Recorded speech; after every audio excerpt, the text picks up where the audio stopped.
कार्यक्रम के पुण्यार्जक हैं श्री सुनील जैन, श्रीमती मंजू जैन, प्रभात नगर, मेरठ। स्वर्गीय श्री फकीर चंद जैन, स्वर्गीय श्रीमती सरोज देवी जैन, चिलकाना, सहारनपुर, उत्तर प्रदेश।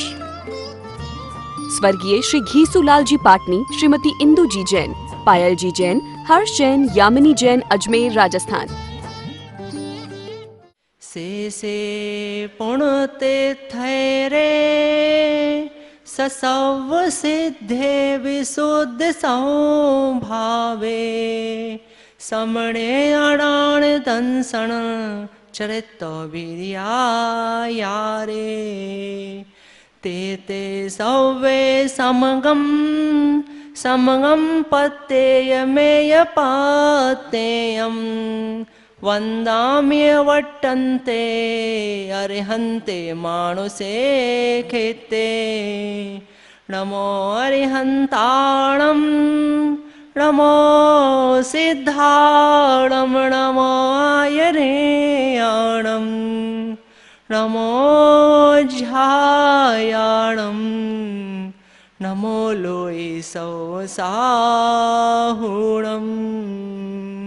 नमो लोये सवसाहुणं। अनंत परम सिद्ध भगवान की, 24 तीर्थंकर भगवान की, वर्तमान शासनायक वर्धमान स्वामी की, अरहत मोक्ष निवासिनी सरस्वती माता की, मम दीक्षा गुराचरण श्री विशुद्ध सागर जी महाराज की, 3 कम 9 कोटि महामुराजों की, आचार्य संघ की, अहिंसा विश्व धर्म की।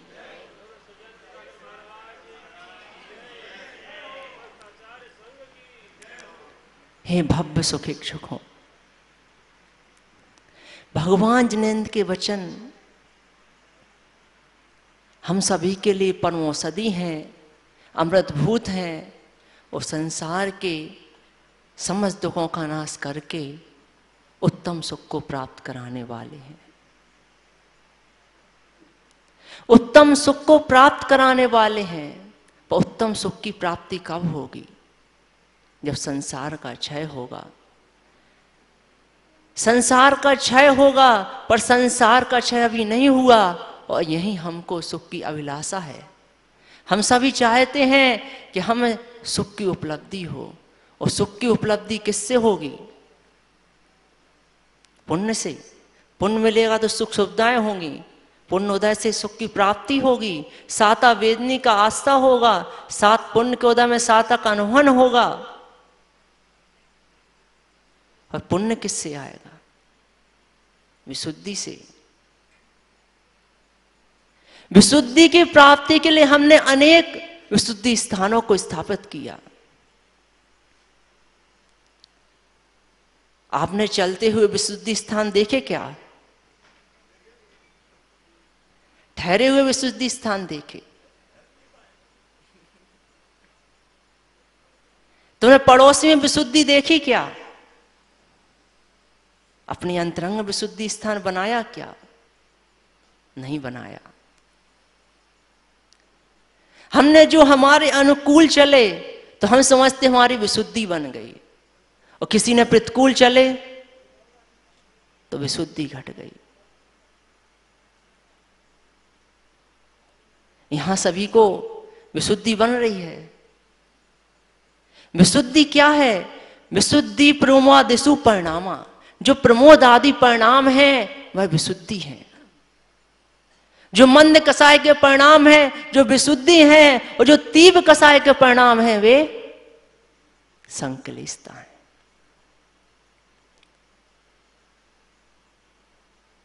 तो हम में से अभी किसी को तीव्र कसाय तो आ नहीं रही है, सभी मंद कसाई है। सभी मंद कसाई हैं। क्या सत्य है?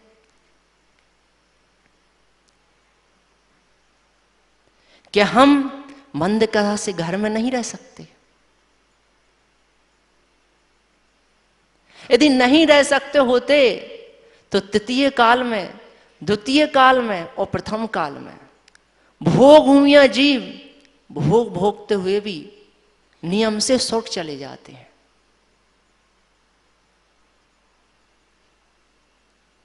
कैसे चले जाते हैं? मंद कसाय से। मंद कसाय के बल पर वो जीव स्वर्ग चले जाते हैं, पर मोक्ष नहीं जा सकते, क्योंकि मोक्ष जाने के लिए अकसाई होना पड़ेगा, और तीव्र कसाय से नरक चले जाते हैं।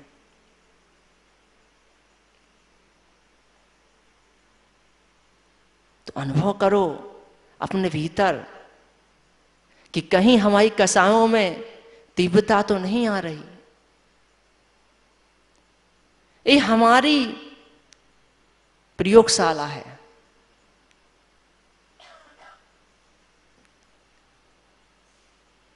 हमारी मतलब मुनिगणों की, क्योंकि आपकी वास्तविक प्रयोगशाला तो घर ही होगी। यहां तो आप थोड़ी तीव्र कसाय करेंगे। क्या किसी के यहां लड़ने के परिणाम हो रहे हैं? किसी की निंदा के परिणाम हो रहे हैं? किसी को मारने के परिणाम हो रहे हैं? तो कहां होंगे? घर में। तो क्या हम घर को विशुद्धि स्थान नहीं बना सकते? क्या हम अपने पड़ोसी को विशुद्धि स्थान नहीं बना सकते? क्या अपनी पत्नी को, अपने भाई को, अपनी मां को, यहां तक कि अपने शत्रु को भी विशुद्धि स्थान बना सकते हैं? अपने आप को विशुद्धि स्थान बना सकते हैं। विशुद्ध स्थान की वृद्धि करना है तो हमें अपने परिणामों को निर्मल करना होगा, अपनी कसायों को मंद करना होगा। भोजन की थाली भी आपको विशुद्धि स्थान बन सकती है, कर्म निर्जा का साधन बन सकती है। आपका इच्छुक भोजन भी बंध का कारण बन सकता है, संक्लिष्टता प्रदान कर सकता है।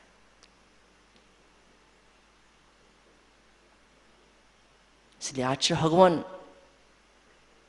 बार बार यही उपदेश देते हैं, विशुद्धि स्थान बढ़ाओ, विशुद्धि स्थान बढ़ाओ, विशुद्धि स्थान बढ़ाओ।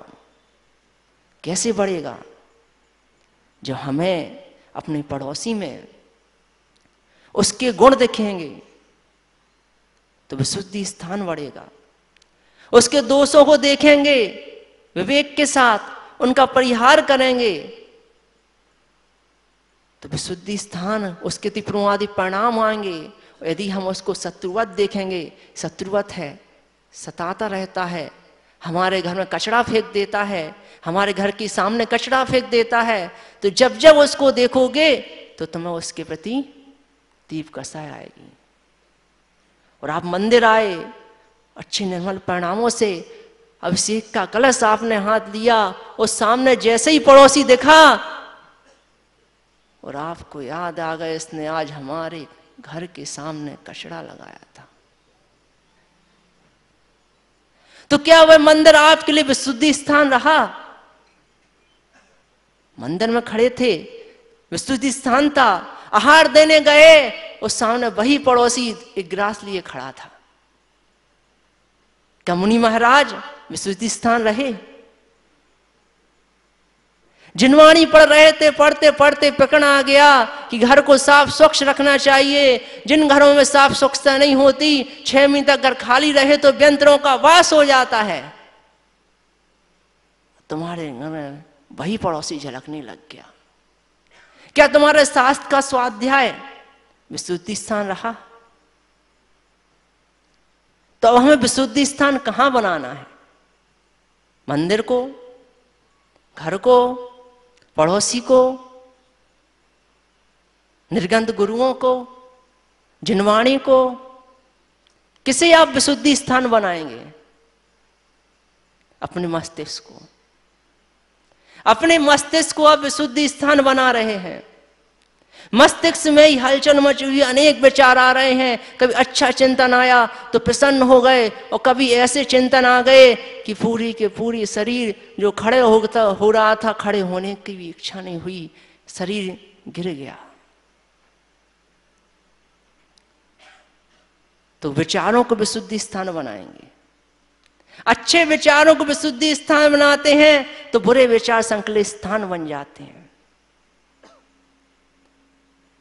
तो मन को विशुद्धि स्थान बनाएं, कि वचनों को हम अपना विशुद्धि स्थान बनाएं, कि अच्छे वचन बोलेंगे तो हमें अच्छे भाव आएंगे, कसाएं मंद रहेंगी। और कोई बुरा बोले तो, यदि कोई बुरा बोले उसे हम अशुद्धि स्थान, संकलेश स्थान बनाएंगे, और जो अच्छा बोले उसे विशुद्ध स्थान बनाएंगे। और कभी हमारा चित्त खिन्न था, सामने वाला अच्छा बोल रहा था, माँ अच्छे से सर पर हाथ फिर रही, दूध रोटी खिला रही थी, और हमने कुछ दूध रोटी फेंक दी। क्यों? क्योंकि भाई ने हमारी वस्तु छीन ली थी। भाई ने वस्तु छीनी थी, गुस्सा माँ पे किया, तो क्या दूध की रोटी, कटोरा, माँ का दुलार आपको आनंद दे रहा था? नहीं दे रहा था। क्या सुंदर शरीर आपको आनंद दे रहा है? क्या असुंदर शरीर आपको आनंद दे रहा है? आखिर क्या आपके अंदर इतने विचार हैं, अच्छे विचार भी आ रहे हैं, बुरे विचार भी आ रहे हैं, जिसमें आ रहे हैं, जो जान रहा है आप उसको ही विशुद्धि स्थान बना लो, फिर आपको किसी जगह संकलिष्टता नहीं होगी। जो जान रहा है, जो पड़ोसी को जान रहा है, जो घर को जान रहा है, जो मकान को जान रहा है, निर्गंत गुरुओं को जान रहा है, जो निर्गंत श्रवणों को जान रहा है, जिन वाणी को जान रहा है, यदि वह अपने आप में कसायों को मंद कर ले, वह स्वयं विशुद्धि स्थान बन जाए, तो सारा घर उसके लिए विशुद्धि स्थान हो जाएगा। फिर ना उसे कोई क्रोध करेगा, क्रोध करने वाले पर भी क्रोध नहीं आएगा। कष्ट देने वाले के प्रति भी कष्ट के परिणाम नहीं होंगे। क्यों? क्योंकि वह स्वयं ही अब विशुद्धि का स्थान हो गया है। उसने अपनी आत्मा को, अपने परिणामों को इतना निर्मल कर लिया है, इतना निर्मल कर लिया है कि कष्ट दे रहा है कोई, पर कष्ट के भाव ही उत्पन्न नहीं हो रहे। कोई दोष नहीं है कष्ट देने वाले का, कर्म का उदय है। कष्ट कष्ट में है, देने वाला देने वाले में है, और मैं सिर्फ देखनहारा हूं, जाननहारा हूं।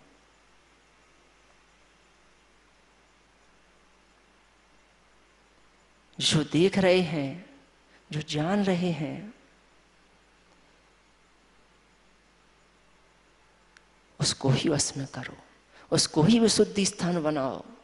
पर जब तक विशुद्धि स्थान स्वयं का मन नहीं बन रहा है, अपनी आत्मा विशुद्धि स्थान नहीं बन रही है, तब तक हमें विशुद्धि स्थान का आलम्बन लेना पड़ेगा। तब तक हमें निर्गंत गुरुओं का आश्रय लेना पड़ेगा, साथ स्वाध्याय करना पड़ेगा, और पर निमित्तों से जिनसे हमें संक्लिष्टता उत्पन्न होती है, उन निमित्तों से हमें अपनी रक्षा करनी होगी। क्यों? क्योंकि हमारा उपादान अभी इतना सशक्त नहीं हुआ कि हम अपने आप को दिव्य कसाय से बचा पाए।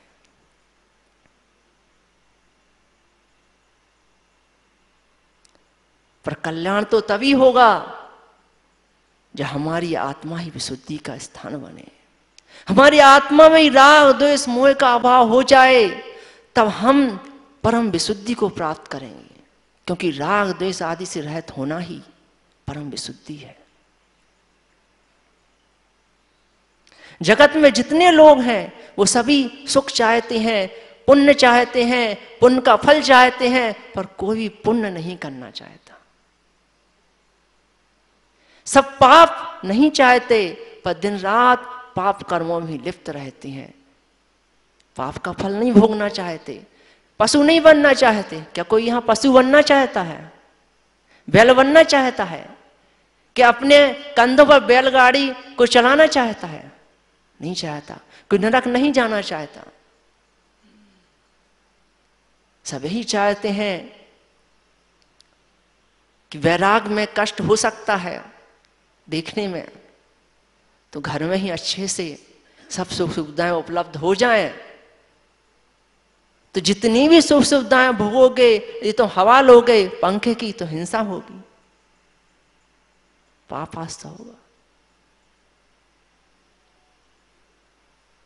जहां जहां जितने जितने सुख सामग्री की सुविधाओं को प्राप्त करते जाओगे और वांछा करोगे, वहां वहां तो हिंसा होगी, और हिंसा होगी तो पाप का आस्था होगा, और पाप का आस्था होगा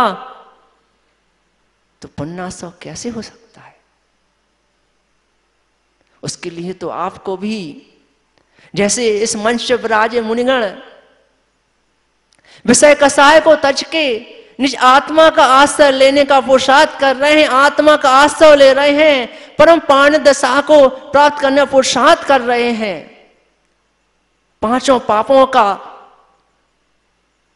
संपूर्ण रूप से त्याग करके निज आत्मा के अवलंबन का ही जो पुरुषार्थ कर रहे हैं, उनका त्याग है। महाव्रती हो गए, तब कहीं जाके श्रेणी चढ़ के, छपक श्रेणी चढ़ के, अभूप कर्ण परिणाम को प्राप्त करके, जब सूक्ष्म लोभ को भी हटा के, संपूर्ण कसाओं का अभाव करके, जब अपने आत्मा को पूर्ण शुद्ध कर लेंगे, तभी वो निज सुख, जो सच्चा सुख है, जिसके बाद कोई दुख ना होगा, उसे प्राप्त कर पाएंगे।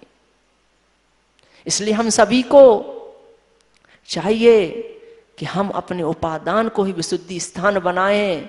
निमित्त तो मौजूद हैं, रहेंगे, पर हमें अपने आप को ही विशुद्धि स्थान बनाना है, ताकि यह हमारी आत्मा ही परम सुख को प्राप्त कर सके। बोले भगवान महावीर स्वामी की। लांछनम जिया त्रिलोकिनां तस्य साशिनम जिनसाशिनम साशिनम जिनसाशिनम साशिनम जिनसाशिनम डुमुरिं तारिं डुमु सिद्धाडुं नमो आयरियाडुं डुमु छायाडुं डुमु लोई सुविसाडुं। अनंत अनंत परम सिद्ध वाहिनी की, एक जड़वान आदिनाथ स्वामी की, एक जड़वान महावीर स्वामी की, परम पूज्य आचार्य भगवान कुंद कुंद स्वामी की, परम पूज्य आचार्य रविराग सागर यमुनि महाराज की, अहिंसामय विश्व धर्म की।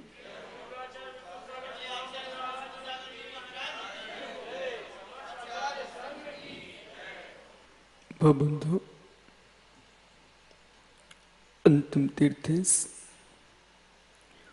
वर्धमान स्वामी के शासन में हम से विराजते हैं। तीर्थंकर जिनेन्द्र की पीयूष देशना जिनेन्द्र वाड़ी मनुष्यों जगत कल्याणी है। ये सर्वज्ञ शासन नमस्तु शासन जयवंत हो, जयवंत वीतराग श्रवण संस्कृति। भगवत अरहत परमेश्वर तीर्थंकर दिनेश्वर देव ने जगती के प्राणी मात को भूतार्थ समीचीन सम्यक तत्व का उपदेश प्रदान किया है। वे जीव धन्य है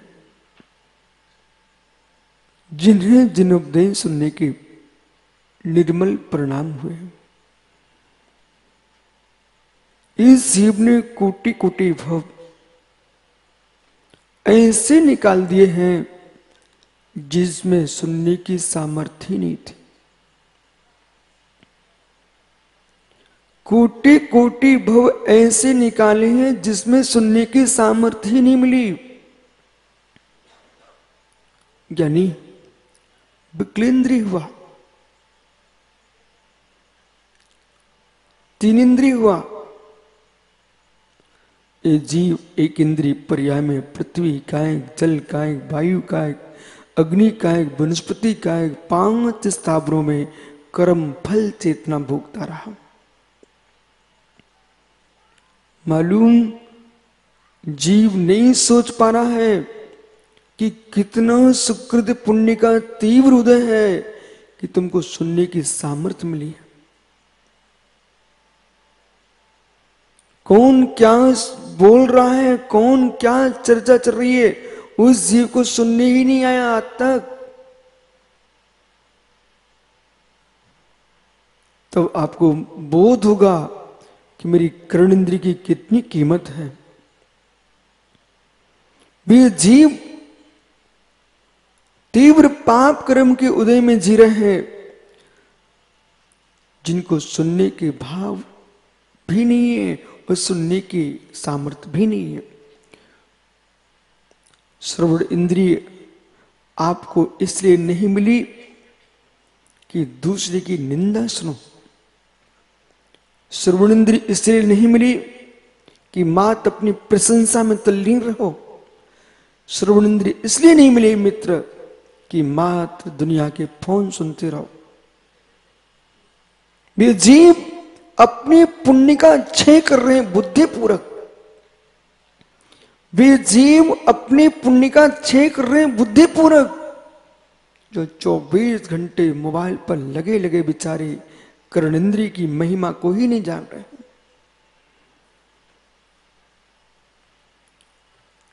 शायद आपको नहीं मालूम है कर्णेंद्रिय की शरीर में कितनी कीमत है।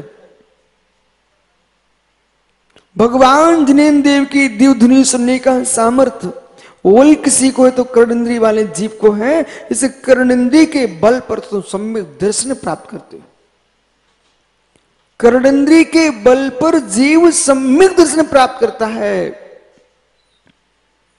मिथ्या दृष्टि जीव मंडप के बाहर घूम रहा था,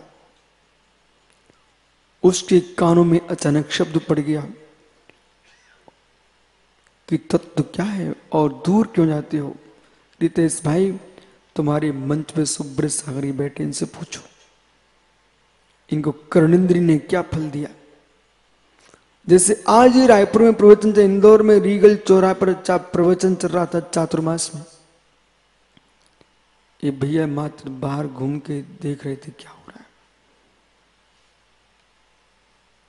आदित्य सागर मात्र बाहर से देख के जाने वाले थे। वो सोचते कि होता क्या बोल रहे, सुनो तो एक मिनट के लिए। हे मित्र, कितने त्रियंच प्राणी जिन्होंने प्रभु की वाणी सुनकर के एक वीतराग निर्गंत मुनि का उपदेश सुनकर के सम्यक दर्शन प्राप्त कर लिया। और मुनियों के मित्र कितने जीवों ने महामृत प्राप्त कर लिया। ये ताली बजी तो किसके बल पर? ये तालियां आपने बजाई हैं, ये हाथों के बल से बनाई। इन हाथों में ताकत तुमको कहां से प्राप्त हुई? कर्णेंद्रिय से तुमने सुना है, उससे तुम्हारे अंदर उमंग उत्पन्न, उत्साह जागृत हुआ, तब तुम्हारे हाथ हिलने लग गए। और कहीं आपने इतना अधिक मोबाइल का प्रयोग कर लिया, कर्णेंद्रिय तुम्हारी नष्ट हो गई। अंतिम श्वास का समय आएगा तो समाधि की बेला होगी, तो मित्र के पहले तुम कान फोड़ चुके हो, अब नमोकार कैसे सुनोगे? नमोकार कैसे सुनोगे? जैसे आप पर्यूषण में एकासन कर रहे हो, पर्यूषण में उपवास कर रहे हो, अभी मेरे मित्र 16 कान लगने वाले हैं। जैसे भोजन का तुम एकासन करना जानते हो, अब तो नया व्रत प्रारंभ करना पड़ेगा, तुम मोबाइल का एकासन करने लगो।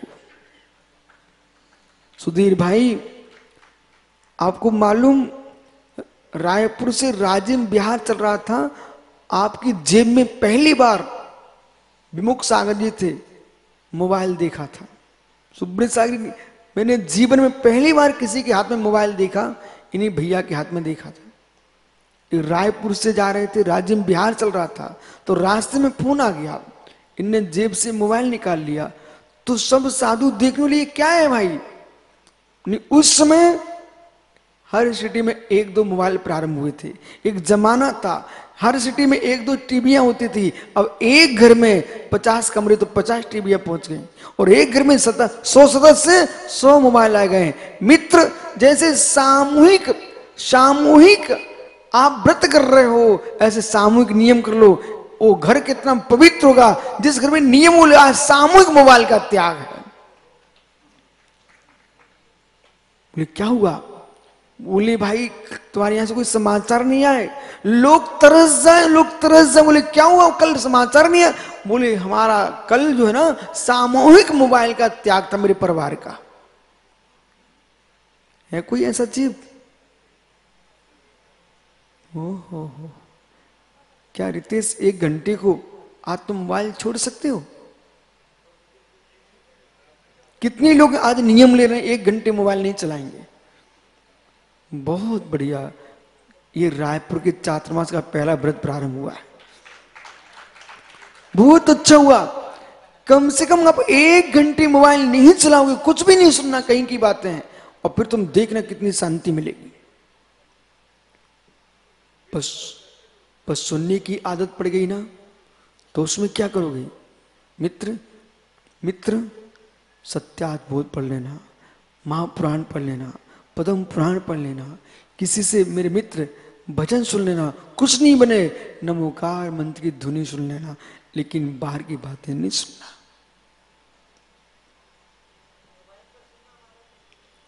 नहीं, उस पर तो सुनना ही नहीं है। कारण ही ना, ऐसे हेतु के पास ही मत जाओ जिससे संभावना पूरी प्रभावित होने की हो। मालूम कैसा?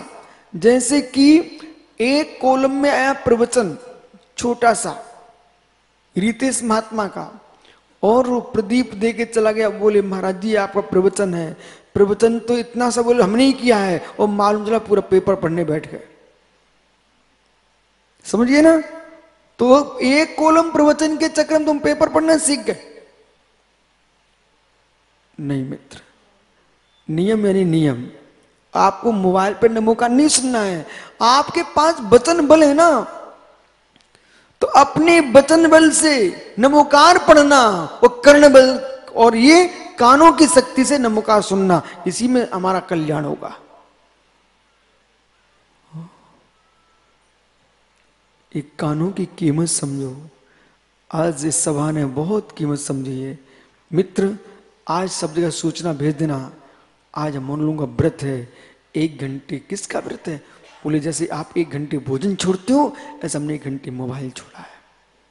बड़े धुरंधर महाव्रत को धारण करने वाले जीव इसमें हार चुके हैं, यानी कम से कम रायपुर वाले ही जीत जाए। चैन नहीं पड़ता जब तक मोबाइल नहीं आ जाए, बगल में मोबाइल वाला कोई बैठ नहीं जाए, तब तक शांति नहीं मिलती लोगों को। बैठो ज्ञानियों, मोक्ष मार्ग जो है न मशीन के आश्रित है। निजी मोक्ष मार्ग मेरे मित्र जब पर पुरुष के आश्रित नहीं है, परमात्मा के आश्रित नहीं है, तो ये मशीनों के आश्रित मोक्ष मार्ग कैसे हो सकता है? मोक्ष मार्ग आपको सुनने का शौक है तो सुनिए कानों से। सुनने का शौक है तो मेरे मित्र तुमको मालूम होना चाहिए। आप कोई भी प्रवचनकार होगा ना, वो सुनना चाहता, बोले मेरा प्रवचन कैसा हुआ, मतलब मुख से बोलने के बाद अपने कानों सुनना चाहता है, बोले कैसे हुए कैसे हुए। हे मित्र, तो जब उसको दूसरे को मुख से सुनने में चलते मेरे प्रवचन बहुत अच्छे हुए, मैंने बहुत अच्छा संगीत किया है, फिर अपने ही कानों से अपनी आवाज सुन करके आनंद में लीन हो जाओ, बाहर जाने की जरूरत ही नहीं है। कर्णेंद्रिय, जहां डॉक्टर साहब लोग गालियां सुनते हो, कितने आप विश्वास मानिए, ये लोक है, संसार है। पैसे दे करके ऐसे क्रूर अश्लील भांड वचन बोलने वाले लोगों को बुलाते हैं लोग, और रात्रि भर में गालियां बकते हैं, और लोग उनको सुनते हो मुस्कुराते हैं। आपको मालूम नहीं, ये माताएं शादियों में गाली गाती हैं, बोली गाली गाती हैं, और आप जैसे बाबू सुनते हो, गाने वाले का समय बर्बाद, सुनने वाले का समय बर्बाद। और ऐसी ऐसी ऐसी ऐसी गालियां गाई जाती हैं जो कभी आप अपने सामने बच्चों के बूढ़ों के साथ सुन नहीं सकते, बोल नहीं सकते हो, वहां सारी शर्म समाप्त हो जाती है। और एक साथ तुम टेलीविजन के सामने बैठे हुए सुन रहे थे, कोई ऐसा चित्र आ गया, ऐसे शब्द आ गए जहां सबके सिर झुक जाए, वहां तुम पूरे कुटुंब के साथ क्या सीख रहे थे? सुधीर भैया, मित्र टीवी देखने का शौक हो तो आप अकेले में बैठ के देखना, अपने नाती पोतों बच्चों के साथ बैठ के मत देखना। और सबके साथ देखना चाहते हो तो वो देखना जो सबके सामने बोल सको। कोई धार्मिक क्रिया देखना। और ऐसी गोष्ठी में बैठो, ऐसी गोष्ठी में बैठो जिस गोष्ठी में बैठने के उपरांत आप मेरे से मुस्कुरा कह सको, गुरुजी आज मैं ये सुन के आया। इस सभा से जब अमित भैया लोग उठ के जाते ना, तो पंडाल के बाहर मैं इनका चेहरा देखता हूं। रविवार को जब लाइन लगी होती यहां पर, उसमें सारे लोग चेहरे मुस्कुराते हैं। मित्र मित्र, यही अमृत है, यही अमृत है। जिनवेणम मोष्मणम अमीभूयम, जिनवेणम मोष्मणम अमीभूयम विषय विरेणम। ओहो, जम्मल खैकरणम विषय विरणम भाई हरणम। ओहो, खैकरणम सब दुखाणम, खैकरणम सब दुखाणम। इस शब्द पर ध्यान दीजिए। खैकरणम सब दुखाणम, खैकरणम खैकरणम खैकरणम सब दुखाणम। बोलो भरा, खैकरणम सब दुखाणम। ओह, संपूर्ण दुखों का क्षय करने वाला कोई है तो जिनेंद्र देव का वचन है। इसलिए आज की तारीख में भी भले लोग उतने पालन नहीं कर पाते हो, कम से कम वर्ष में एक बार लोग पर्यूषण में विद्वानों को बुला बुला कर प्रवचन सुनते हैं। उन्हें मालूम है, वे ये नहीं देखते हैं कि वचन कौन निकाल रहा है, कि विद्वान, कि आचार्य, कि मुराज, श्रावक, छुल्लिकाएं, आरकाएं, कोई भी त्यागी वृत्ति हो, विद्वान हो, हर व्यक्ति का मस्तिष्क कहता है चलो कम से कम 10 दिन सुन लूं। ब्रह्मचारी गढ़ो, बेटा सुनो मैं क्या बोल रहा हूं।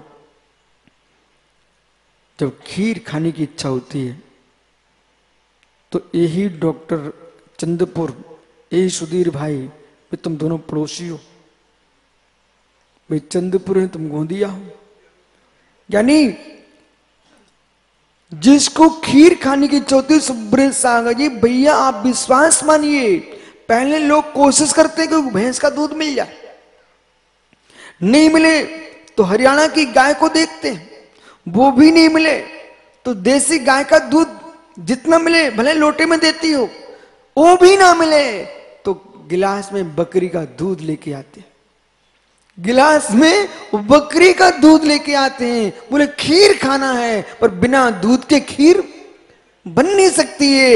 ऐसे ज्ञानियों जिसे जन्म मरण का क्षय करने के लिए और परम औषधि जिनेंद्र देव के वचनों की अमृतभूत पयस को प्राप्त करना है, वे खोजते हैं कोई आचार्य भगवान मिल जाए, कोई मुनि भगवंत मिल जाए, उपाध्याय परमेष्ठी मिल जाए, मेरे मित्र छुल्लक छुल्लिका आर का माता कोई भी त्यागी वृत्ति मिल जाए तो कुछ नहीं, ब्रह्मचारी मिल जाए और वो भी नहीं मिले, कोई विद्वान मिल जाए, कोई धर्मात्मा श्रावक मिल जाए, 10 दिन तक मुझे खीर खिला दे, मां जनवाणी पिला दे।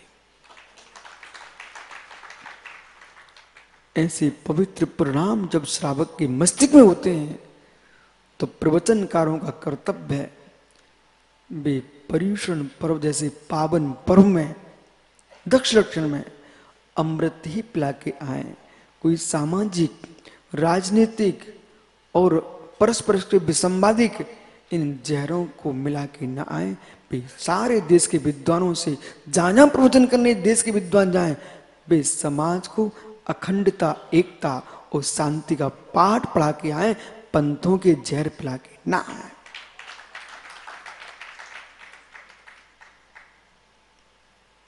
पंथों के जहर पिला के ना आए। संसार में जितने पर्व होते हैं वे खाने पीने के होते हैं, पर तुम्हारा जो पर्व है आने वाला, वो मित्र बाह्य त्याग के साथ आंतरिक त्याग का पर्व है। वो त्याग का ही पर्व नहीं है, ग्रहण का पर्व है। कभी कभी तुम छोड़ने की बात करते रहते ना सुधीर भैया, वो डॉक्टर अपने गोंदिया वो चंद्रपुर से मिल ली थी। डॉक्टर साहब प्रश्न आपसे मेरा है, सुधीर को उत्तर दिलाना है। यदि तुम छोड़ते ही रहे तो बच जाओगे क्या? डॉक्टर साहब सुनो ना, मैं क्या पूछ रहा हूं। सुबह छोड़ने जाते ना, सुबह छोड़ने जाते ना, सुबह की जगह दिन भर छोड़ना प्रारंभ कर दिया तो क्या होगा? अरे डॉक्टर आप हो, उधर उसको मत देखो भाई को, इन सुधीर से को समझा दो। यदि आपने सुबह छोड़ने की जगह दिन भर छूटना प्रारंभ हो गया शरीर से, मित्र प्राणों का क्या होगा? डॉक्टर साहब मल विसर्जन होते ही प्राण विसर्जन हो जाता है।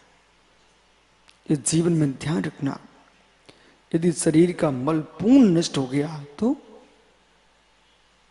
बराबर है ना, प्राणों का विसर्जन हो जाएगा। किसी को दस्त लग रहे हैं, वो क्षमता तुम्हारी रहे तो मित्र भले छूटता जाए पर तुम कुछ लेते रहना, पानी पीते रहना तो प्राण बच जाएंगे। छोड़ते ही रहना तो प्राण नहीं बचेंगे। इसलिए इस सारे देश के श्रमणियां जितने ब्रह्मचारी विद्वान गण हैं, ये पर्युषण में प्रवचन करने जा रहे हैं, छुड़ाने जा रहे हैं। इनसे कह देना छुड़ाने मत बैठ जाना, नहीं तो प्राण चले जाएंगे। बोले प्रश्न, धर्म की व्याख्या समझना चाहिए, तत्व को समझना चाहिए। मल विसर्जन मल विसर्जन होता गया तो हार्दिक प्राण चले जाएंगे। बेटा छोड़ना ही नहीं पड़ता है। ऐसे पर्युषण पर्व हो चाहे कोई भी दिन हो धर्म का, इसमें आपको विषय समझना चाहिए, वक्ता का मस्तिष्क भ्रांत होना चाहिए। ये त्याग ही कराते रहोगे तो प्राण चले जाएंगे। कुछ ग्रहण की भी बात करना, दस्त लग जाए तो छूटना प्रारंभ होता है तो मेरे मित्र डॉक्टर दवाई देना प्रारंभ कर देता है। बोले भाई जल्दी पानी पियो, नींबू का पानी पियो, नमक डाल के पी लो, बूरा डाल के पी लो, अन्यथा बाटल चढ़ाने पड़ जाएंगे, तुम पानी पियो। ऐसे ज्ञानियों सुनिए ध्यान से, यदि आपने पर्युषण में त्याग कराया है तो त्याग ही नहीं होता है, विषय भोग मलभूत छूटना चाहिए। लेकिन साथ में जिन वचन की औषधि पीते रहना चाहिए जिससे तुम मर ना पाओ। इतना ही नहीं, वो औषधि में कुछ मिला होगा कि नहीं मिला होगा।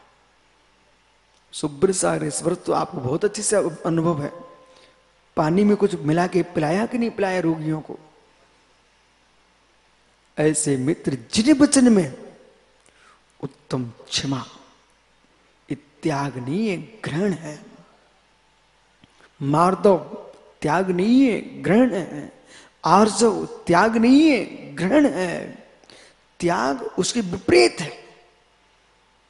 क्रोध छोड़ो, क्रोध छोड़ो, ऐसा चिल्ला करके तुमने मात छोड़ो छोड़ो करके क्रोध को याद दिलाई है। क्षमा धारण करो, मान छोड़ो, अरे आर्जव को धारण करो, माया छोड़ो।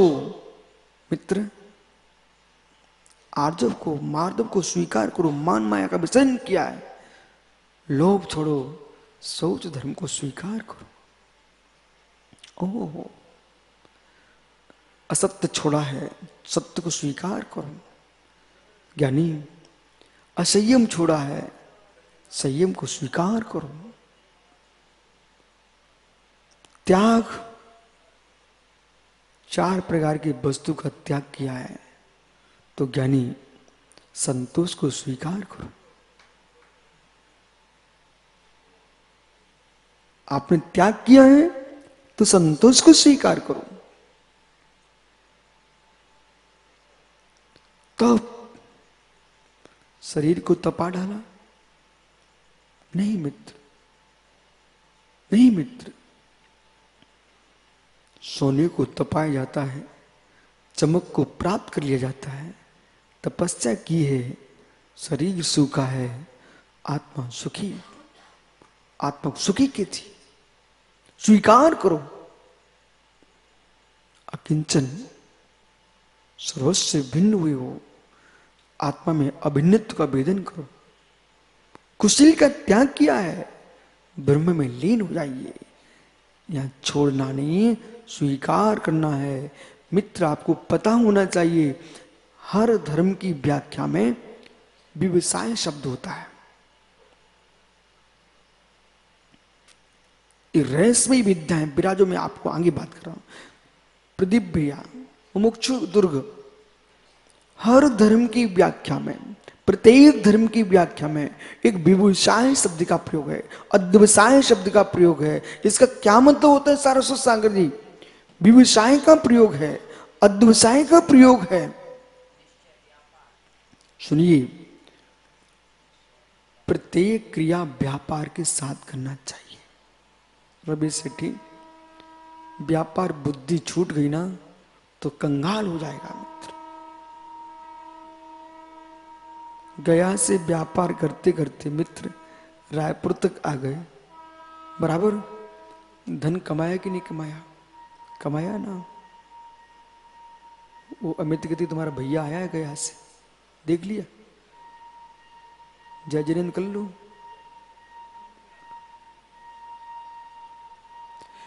विराजो ज्ञानियों, व्यवसाय शब्द जो है वो व्यापार अर्थ में है। व्यवसाय शब्द जो क्या है? निस्वार्थ व्यापार। श्री समय सर जी में अनेक अर्थ किए हैं। अब जब व्यापार शब्द का जब प्रयोग किया है तो व्यापार में कैलाश रारा जी, व्यापार का मतलब क्या होता है? आप अपनी भाषा में बोलिए। जो लोक की भाषा है उसमें व्यापार का अर्थ क्या होता है? हैं?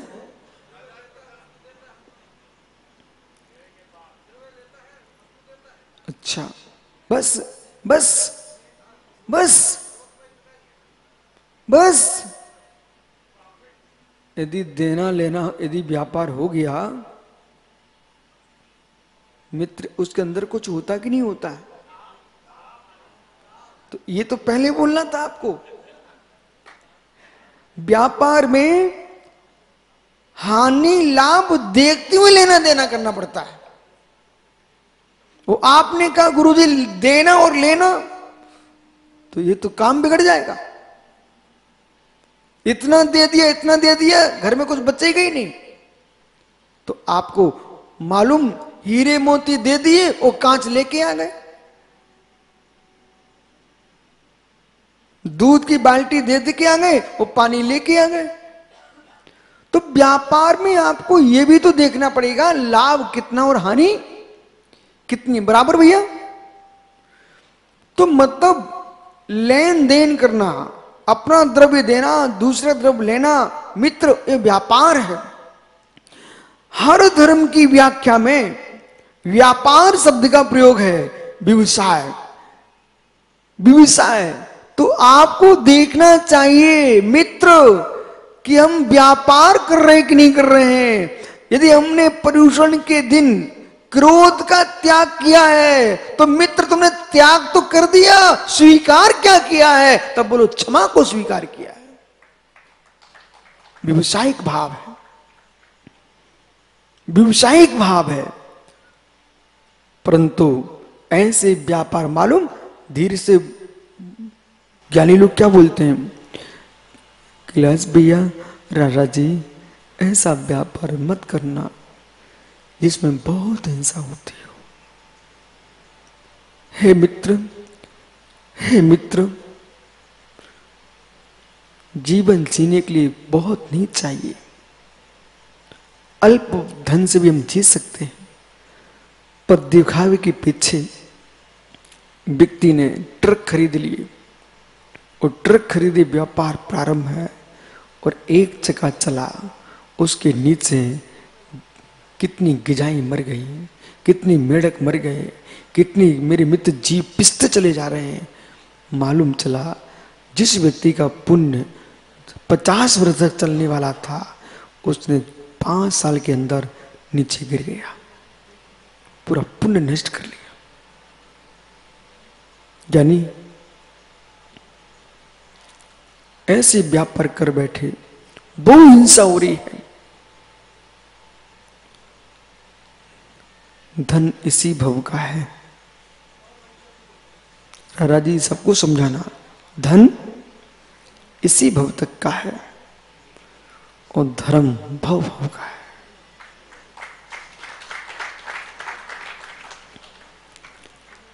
धन देख के व्यापार नहीं करना मित्र, धर्म देख करके व्यापार करना। विराजो बराबर,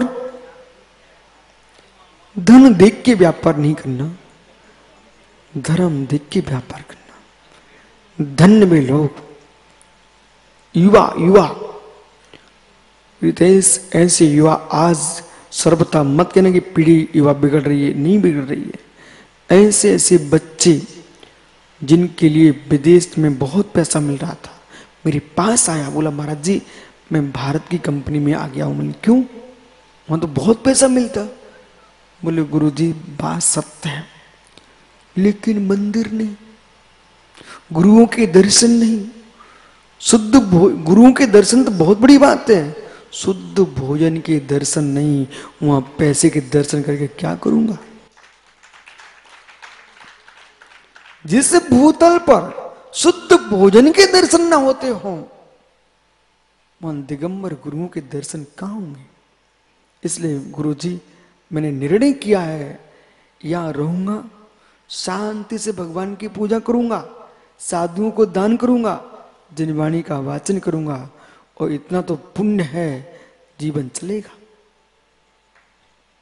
धन्य उस युवा को और धन्य ऐसे लोगों को जो ये सोच रहे हो मैं छोटी सिटी में रह के जी लूंगा, लेकिन धर्म को छोटा नहीं करूंगा। विकास छावड़ा इंदौर आज विद्वानों की कोटि में गिना जा रहा। भाई मालूम, अमेरिका में बहुत बड़ी सर्विस थी, दोनों पति पत्नी छोड़ करके आज इंदौर में स्वाध्याय करा रहे हैं, और मालूम आनंद के साथ जी रहे हैं। क्या मतलब? जहां पर पानी छना ना मिले और शराब की बाटलें मिले, छना पानी खोजना पड़ जाए और शराब की बाटलें दिखाई दे बार बार, ऐसे देश में निवास करके में क्या लाभ, जहां मित्र शीशियां शराब की ना दिखें, जिनवानी लाइन की अलमारी दिखें, वहां बैठना चाहिए।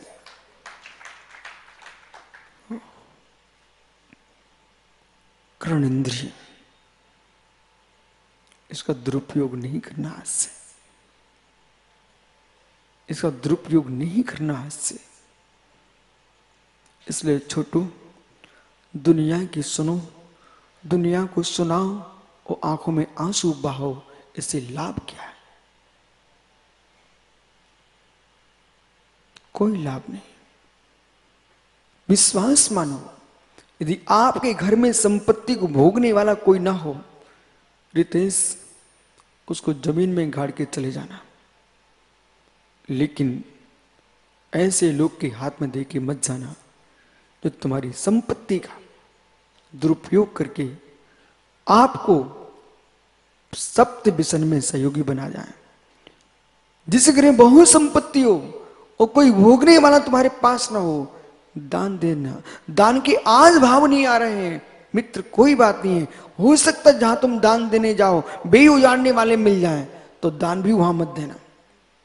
तो फिर क्या करें, भूतल में सौंप देना और एक प्रशस्ति लिख के रख देना उसके अंदर कि मेरी संपत्ति का स्वामी भविष्य में वो बने जो जिन तीर्थ, जिनालय, निर्गंत गुरु, जिनवाणी की सेवा में लगा है, वो इस संपत्ति का भोग करे।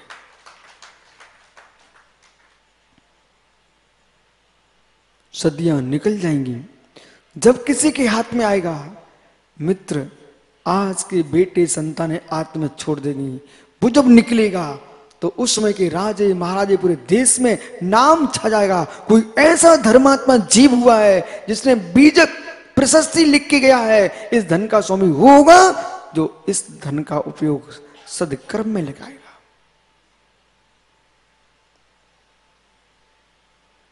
एक सिक्का क्यों ना हो, तुम जमीन में गाड़ के जाना, एक सिक्का पर प्रशस्ति के साथ। बोले एक सिक्का प्रशस्ति, बोले हाँ एक सिक्का। सिक्का की कीमत नहीं है, तुम्हारे इतिहास की कीमत है।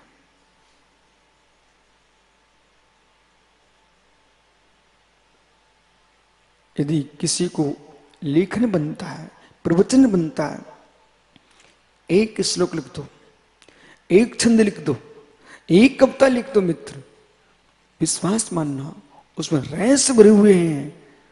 तो मालूम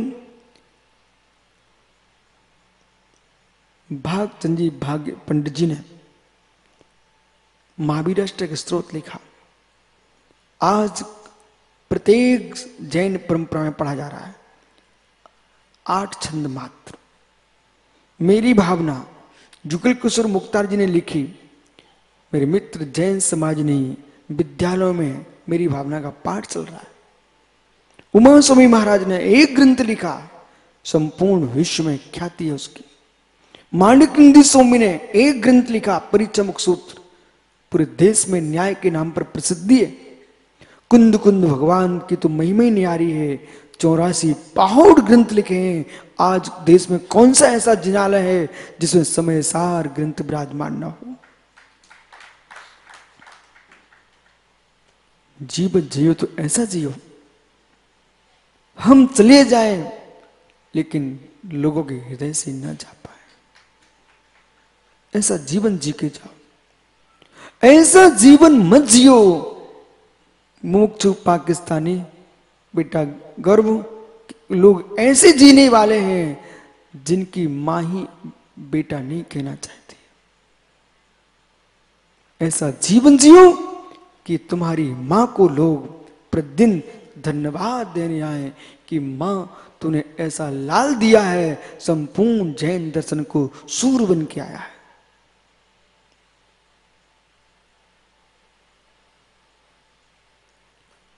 पंचगण प्रतिष्ठा महोत्सव में सरस जी है क्या? पंडित जी तीर्थंकर के माता पिता का भी सम्मान करते आप। तीर्थंकर भगवान के माता पिता की पूजा करते विद्वान लोग। वो तो तीर्थंकर नहीं है ना, वो तो श्रावक हैं। तो माता पिता की पूजा क्यों हो रही है? ओह मित्र, कभी आप लोग मंदिर गए क्या? मंदिर, इस सभा में ऐसा कोई है जो मंदिर गया हो? कोई नहीं। मुमुक्षु दिल्ली मंदिर गया है क्या? भाई आप नहीं गए कभी मंदिर, तो खड़े क्यों नहीं हुए? मंदिर गए हो बेटा? अच्छा भैया, तो मंदिर में आप सबसे पहले भगवान के चरण छूते हो कि देहरी के पैर पड़ते हो? अच्छा जरा जोर से बोलना। देहरी के पैर पड़ते। ओ हो। यानी मंदिर में प्रवेश करने के पहले प्राय करके हर व्यक्ति मंदिर की देहरी के पैर पड़ते हो। क्या मंदिर की देहरी मंदिर है क्या? क्या मंदिर की देहरी भगवान है क्या? क्या मंदिर की देहरी भगवान ही क्या? तुम भगवान के लिए गए थे कि देहरी के लिए गए थे? घबराना नहीं, आप तो पढ़ना। देहरी के पैर छूता आदमी प्रवेश करते सबसे पहले ऐसे देहरी के पैर पड़ता है। हे मित्र, है सही है कि जिस भवन के अंदर, जिस देहरी के अंदर से हमें देव मिलने वाले हों, जिस द्वार पर जाने से परमात्मा मिलते हो, उस देहरी को वो नमस्कार करते हैं। ऐसे ज्ञानी हो जिस माता पिता की देहरी से तीर्थंकर का जन्म हुआ है, इसलिए ज्ञानी उनका भी सम्मान होता है। मनुष्य नहीं, देवता आकर के नमस्कार करते हैं। किसको? तीर्थंकर के माता पिता को। उसमें देखो कितनी भाग्यशाली वो जननी होगी, कितना भाग्यशाली वो पिता होगा जिसको सौधर्म ने जाकर प्रणाम करता। इस कार्यक्रम के पुण्यार्जक हैं श्री सुनील जैन, श्रीमती मंजू जैन, प्रभात नगर मेरठ। स्वर्गीय श्री फकीर चंद जैन, स्वर्गीय श्रीमती सरोज देवी जैन, चिलकाना सहारनपुर, उत्तर प्रदेश। स्वर्गीय श्री घीसूलाल जी पाटनी, श्रीमती इंदू जी जैन, पायल जी जैन, हर्ष जैन, यामिनी जैन, अजमेर, राजस्थान।